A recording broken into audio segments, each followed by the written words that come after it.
UP में BJP नेता ने 3 बच्चों की हत्या की, पत्नी को भी मारी गोली। एसएसपी से बोला, मैंने सबको मार डाला।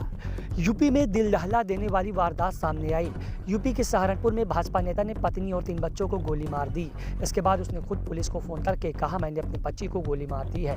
इस तरह के वारदात भाजपा नेता योगेश रोहिला की 11 साल की बेटी श्रद्धा, 2 बेटों सेवांश उर्फ शिवा 4 साल और देवांश 6 साल की मौत हो गई। पत्नी नेहा 31 साल की गंभीर रूप से घायल है। उनका मेडिकल कॉलेज में इलाज चल रहा है। ग्रामीणों ने आरोपी योगेश रोहिला को पकड़कर पुलिस के हवाले कर दिया। वारदात पूरा गंगो कस्बे का बताया जा रहा है। पुलिस के मुताबिक युवा मोर्चा के जिला उपाध्यक्ष योगेश रोहिला ने दोपहर 2 से 3:20 में ये अपनी लाइसेंसी पिस्टल से वारदात को अंजाम दिए हैं। ताबड़तोड़ गोलियों की आवाज़ सुनकर पड़ोसी दौड़कर उसके घर में पहुंचे। वहां पत्नी और तीनों बच्चे खून से लथपथ पड़े थे। पास में ही भाजपा नेता खड़ा था। उसने भगाने की कोशिश की तो भीड़ ने दौड़ाकर पकड़ लिया और उसकी पिटाई कर दी। अभी तक की पुलिस जांच में सामने आया कि भाजपा नेता ने पत्नी के अवैध संबंधों में शक में यह हत्याकांड किया गया है। बता दें कि वारदात की सूचना पर सीनियर पुलिस अफसर मौके पर पहुंचे। तुरंत चारों लोगों को अस्पताल लेकर गए। वहां डॉक्टरों ने 2 बच्चों को मृत घोषित कर दिया। थोड़ी देर बाद एक और बेटे की मौत हो गई। कहा जा रहा कि भाजपा नेता ने जब घर में बेटी श्रद्धा को गोली मारी तो पत्नी बचाने के लिए खुद और बेटों को लेकर बाहर की तरफ भागी, लेकिन उसने दौड़ाकर उन दोनों को भी गोली मार दी।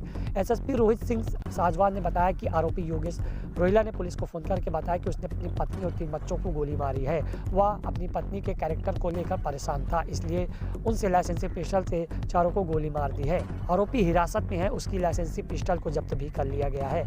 एसपी देहात सागर जैन ने बताया कि आरोपी के कबूलनामे के मुताबिक उसकी पत्नी के पड़ोस में रहने वाले एक युवक से संबंध थे। उसने कई बार दोनों युवक को पकड़ा था।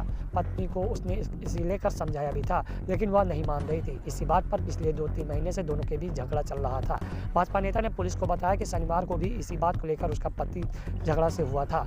झगड़ा बढ़ा तो मैंने गोली मार दी। बच्चों को इसलिए मारा कि जब मैं नहीं रहूँगा तो उनकी परवरिश कौन करेगा। वह अनाथों की तरह जीवन जीते थे। भाजपा नेता योगेश रोहिला ने हत्याकांड को अंजाम देने से एक दिन पहले आपको बता दें कि अपनी पत्नी की जमकर पिटाई भी की थी। ग्रामीणों ने अपना नाम नहीं छपाने के शर्त बताया था। शुक्रवार को उसने पत्नी को चोटी पकड़कर पूरे गांव में घुमाया भी था और उसने पिटाई भी की थी। पिछले 2 महीनों को लगातार पत्नी को टॉर्चर भी कर रहा था, इसके साथ मारपीट भी कर रहा था। भाजपा नेता योगेश रोहिला के पिता पेशे से टीचर थे। 4 बहनों और माता पिता समेत परिवार में कुल 7 सदस्य थे। गाँव वाले बताते हैं कि साल 2007 में भाजपा नेता की प्रताड़ना से तंग आकर पिता रमेश रोहिला, माँ और चारों बहनों को जहर खा लिया था। इसमें सभी की मौत हो गई थी।